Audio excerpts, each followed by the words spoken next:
Hi friends, success ലൈവിലേക്ക് ഏവർക്കും സ്വാഗതം. ഞാൻ പ്രസന്നകുമാർ. ഇന്ന് നടന്ന PSC പരീക്ഷയുടെ ചോദ്യപേപ്പറുമായി ബന്ധപ്പെട്ട് അതിൻ്റെ ആൻസറുകൾ അപ്ലോഡ് ചെയ്യുകയാണ്. എനിക്ക് കിട്ടിയ ക്വസ്റ്റ്യൻ പേപ്പർ എന്ന് പറയുന്ന ആൽഫ കോഡ് D ആണ്. ആൽഫ കോഡിൽ 71 മുതൽ 80 വരെയുള്ള ചോദ്യങ്ങൾ മാത്സുമായി ബന്ധപ്പെട്ട ചോദ്യങ്ങളാണ്. അപ്പോൾ ആ മാത്സുമായിട്ടുള്ള ചോദ്യങ്ങൾ നമുക്കിവിടെ നിന്ന് അനലൈസ് ചെയ്യാം. 71ാമത്തെ ചോദ്യം എന്ന് പറയുന്നത് WIFP TCD QHG ഇനി വരുന്ന സീരീസ് ഏതാണെന്നാണ് ചോദ്യം. അതിൻ്റെ ഓപ്ഷൻ A ആണ്, NIK ആണ്. 71ാമത്തെ ചോദ്യത്തിൻ്റെ ഉത്തരം A ആണ്. 72ാമത്തത് 5, 16, 51, 158 എന്ന് പറയുന്ന ചോദ്യമാണ്. ഇവിടെ നമുക്ക് ആ 5 എന്ന് പറയുന്ന 3 കൊണ്ട് ഗുണിച്ചപ്പോഴത്തേക്ക് 15 വന്നു. അതിന് ഒന്നുകൂടെ കൂട്ടിയപ്പോൾ നമുക്ക് എന്ത് കിട്ടി? 16 കിട്ടി. 16നെ 3 കൊണ്ട് ഗുണിച്ചപ്പോഴത്തേക്ക് 48 കിട്ടി. അതിനകത്ത് 3 കൂടെ കൂട്ടിയപ്പോഴത്തേക്ക് നമുക്ക് എന്ത് ചെയ്തു? 51 കിട്ടി. അങ്ങനത്തെ സീക്വൻസ് വെച്ച് നോക്കുമ്പോഴത്തേക്ക് അതിൻ്റെ ആൻസർ 481 B ആണ് ആൻസർ. 72 B ആണ്. 73ാമത്തെ ചോദ്യം ഒറ്റയാനെ കണ്ടെത്താനാണ്. 73ൽ D ആണ്, കാരണം എല്ലാം തിരിച്ചിട്ടുകയാണ്. അപ്പോൾ അതുകൊണ്ട് ഓറഞ്ചിൻ്റെ 73 D ആണ് ആൻസർ എന്ന് പറയുന്നത്. 74ാമത്തെ ചോദ്യം എന്ന് പറയുന്നത് 16/4/2020 തുടങ്ങി 9 മാസവും 5 ദിവസവും പൂർത്തിയാക്കുന്ന തീയതിയാണ് നമുക്കറിയേണ്ടത്. അപ്പോൾ 74ാമത്തെ ഓപ്ഷൻ D ആണ് ആൻസർ. 20/1/2021 ഓപ്ഷൻ D ആണ് ആൻസർ എന്ന് പറയുന്നത്.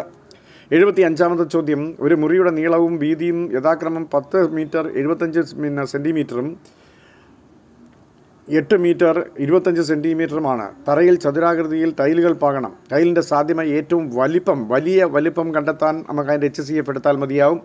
അപ്പോൾ HCF എടുക്കുമ്പോഴത്തേക്ക് 75ൻ്റെ ഉത്തരം B എന്ന് കിട്ടും. അപ്പോൾ B ആണ് ആൻസർ വരുന്നത്. 25 × 25 സെൻറ്റിമീറ്ററാണ്. ഇനി 76ാമത്തെ ചോദ്യം 9808 × 625 ആണ്. അപ്പോൾ നമുക്കത് തങ്ങളിൽ ഗുണിച്ചതിന് ശേഷം ഒരു 5 0 മാറ്റിയാൽ മതിയാവും. അപ്പോൾ അതിൻ്റെ ആൻസർ 76ാമത്തേൻ്റെ ആൻസർ എന്ന് പറയുന്നത് C ആണ്. 61.3 × 10⁵5 ആണ്. 77ാമത്തെ ചോദ്യം എന്ന് പറയുന്ന A, B എന്നീ പൈപ്പുകൾ യഥാക്രമം 12 മണിക്കൂറും 15 മണിക്കൂറും കൊണ്ട് ഒരു ടാങ്ക് നിറയും. 2 പൈപ്പുകളും ഒരുമിച്ച് തുറന്നാൽ എത്ര മണിക്കൂർ കൊണ്ട് ടാങ്ക് നിറയുമെന്നാണ്. അപ്പോൾ AB / A+B എന്ന് പറയുന്നൊരു ഫോമുല ഉപയോഗിച്ച് കഴിഞ്ഞാൽ നമുക്കത് കൃത്യമായിട്ട് കിട്ടും. അപ്പോൾ 77ാമത്തെ ആൻസർ A ആണ് ആൻസർ. 6 മണിക്കൂർ 40 മിനിറ്റാണ്. A ആണ് ആൻസർ. 78ാമത്തെ ചോദ്യം എന്ന് പറയുന്നത് X by Y the whole raised to 13 എന്നാണ്. അങ്ങനെ തുടങ്ങുന്ന ചോദ്യത്തിൻ്റെ ഉത്തരമാണ്. അപ്പോൾ 78 C ആണ് ആൻസർ. 78 C. 79ാമത്തെ ചോദ്യം എന്ന് പറയുന്നത് രഘു ഒരു ബാങ്കിൽ നിന്നും വായ്പ എടുത്തു. ആദ്യ ഗഡുവായി രഘു 1000 രൂപ തിരിച്ചടച്ചു. ഓരോ മാസവും ഗഡു 150 രൂപ വീതം വർദ്ധിപ്പിച്ചാൽ 30ാമത്തെ ഗഡുവായി രഘു എത്ര തിരിച്ചടയ്ക്കണമെന്നാണ്. അപ്പോൾ 79ാമത്തെ ചോദ്യത്തിൻ്റെ ഉത്തരം D ആണ്. 5350 D ആണ് ആൻസർ. 50ാമത്തെ ചോദ്യം എന്ന് പറയുന്നത് ഒരു ദിവസം എത്ര തവണ ഒരു ക്ലോക്കിലെ സൂചികൾ പരസ്പരം ലംബകോണിലായിരിക്കുമെന്നാണ്.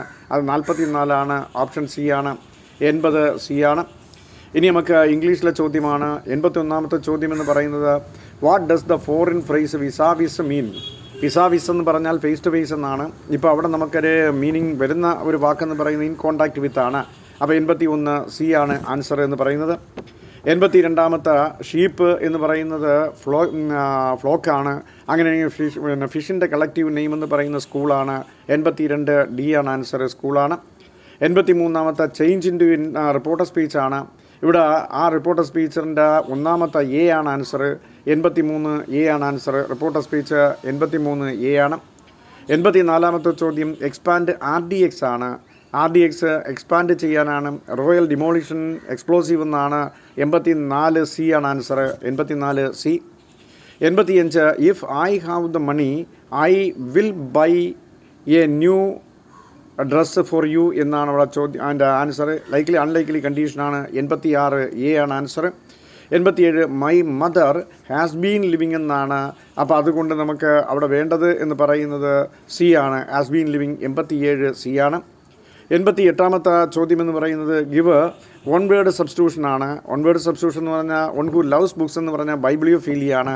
അപ്പോൾ ബൈബിളിയോഫീലി 89ാമത്തത് A ആണ് ആൻസർ. 90ാമത്തെ ചോദ്യം the correctly spelt word vacuum 2 U ഉണ്ട്. അപ്പോൾ 90ാമത്തെ C ആണ് ആൻസർ. 90 C ആണ്. ഇനി നമുക്ക് 91 മുതൽ 100 വരെ മലയാളമാണ്. മലയാളവുമായി ബന്ധപ്പെട്ട് അന്തർമുഖൻ എന്ന പദത്തിൻ്റെ വിപരീത പദമെന്ന് പറയുന്നത് ബഹിർമുഖനാണ്. അപ്പോൾ ഓപ്ഷൻ എ ആണ്. 92 പാത്രമറിഞ്ഞ് ദാനം ചെയ്യണമെന്ന പഴഞ്ചൊല്ലിൻ്റെ പൊരുളെന്ന് പറയുന്നത് ആളറിഞ്ഞ് ദാനം ചെയ്യണമെന്നാണ്. ബി ആണ് ആൻസർ. 92 ബി ആണ്. 93 തന്നിരിക്കുന്നവയിൽ തെറ്റായ ജോഡി എന്ന് പറയുന്നത് ഏതാണ് എന്നാണ്. അപ്പോൾ ഇവിടെ കപോലം എന്ന് പറയുന്നത് ആ തലയോട്ടി അല്ല, അത് കപാലമാണ്. കപോലം എന്ന് പറഞ്ഞാൽ കവിളെന്നാണ്. അപ്പോൾ സി ആണ്. 93 സി ആണ്. 94 തന്നിരിക്കുന്നതിൽ ശരിയായ വാക്യം ഏതെന്നാണ്. അപ്പോൾ 94 സി ആണ്. പരേതൻ 1 വയസ്സുള്ള ഇരട്ടക്കുട്ടികളുടെ പിതാവാണ് എന്നതാണ് ശരിക്കും ശരിയായ വാക്യം എന്ന് പറയുന്നത്. 95 താഴെ പറയുന്നവയിൽ മകൻ്റെ ഭാര്യയായി നടത്തം വരുന്നത് ഏതാണെന്നാണ്. സ്നുഷ എന്നാണ്. 95 സി ആണ് ആൻസർ. 95 സി. 96 വ്യാകരണം പഠിച്ചിട്ടുള്ളവൻ അല്ലെങ്കിൽ പഠിപ്പിച്ചിട്ടുള്ളവൻ ഒറ്റപ്പദം ഏതെന്നാണ്. അപ്പോൾ അതിൻ്റെ ആൻസർ എന്ന് പറയുന്നത് ബി ആണ്. വൈയാകരണൻ എന്നാണ്. 96 ബി ആണ്. 97 തെറ്റായ പുല്ലിംഗ സ്ത്രീലിംഗ ജോഡി കണ്ടെത്താനാണ്. ജനകൻ എന്ന് പറയുന്നതിൻ്റെ പിന്നെ സ്ത്രീലിംഗം എന്ന് പറയുന്നത് ജാനകിയല്ല. അപ്പോൾ അതുകൊണ്ട് ജനനിയാണ്. അപ്പോൾ അതുകൊണ്ട് തീർച്ചയായും അവിടെ തെറ്റ് എന്ന് പറയുന്നത് ഡി ആണ്. 97 ഡി ആണ്. 98 കൊന്നമരം എന്ന അർത്ഥം വരാത്ത പദം ഏതെന്നാണ് ചോദ്യം. അപ്പോൾ 98 ഡി ആണ്. സൗപർണം എന്നാണ്. 98 ഡി ആണ്. 99 അവസാനിപ്പിക്കുക എന്നർത്ഥം വരുന്ന ശൈലി ഏതാണ്. അത് ഭരതവാക്യം ചൊല്ലുകയാണ്. 99 എ ഭരതവാക്യം ചൊല്ലുകയാണ്. ഇനി 100ാമത്തെ ചോദ്യത്തിൻ്റെ ഉത്തരമെന്ന് പറയുന്നത് പരോപകാരം പിരിച്ചെഴുതാനാണ്. അപ്പോൾ പര അധികം ഉപകാരം എന്നാണ് ഈ ചോദ്യത്തിൻ്റെ ഉത്തരം എന്ന് പറയുന്നത്. അപ്പോൾ ബി ആണ് ആൻസർ. അപ്പോൾ ഇവിടെ നമുക്ക് 71 മുതൽ 100 വരെയുള്ള ചോദ്യങ്ങളുടെ ഉത്തരമാണ് നമ്മളിവിടെ പറഞ്ഞിരിക്കുന്നത്. ശരിക്കും നിങ്ങൾക്ക് വളരെ എളുപ്പമുള്ള ചോദ്യങ്ങളായിരുന്നു ഈ പാർട്ടിൽ നിന്നെല്ലാം ചോദിച്ചിരുന്നത്. ജനറൽ കറണ്ട് അഫയേഴ്സ് ഒഴിച്ച് ബാക്കിയെല്ലാം വളരെ എളുപ്പമായിരുന്നു. ബാക്കി ക്വസ്റ്റ്യൻ ഞാൻ സമയം കിട്ടുന്നതനുസരിച്ച് അപ്ലോഡ് ചെയ്യുന്നതാണ്. അപ്പോൾ നിങ്ങൾക്ക് വീണ്ടും നമുക്ക് കാണാം. താങ്ക്സ്.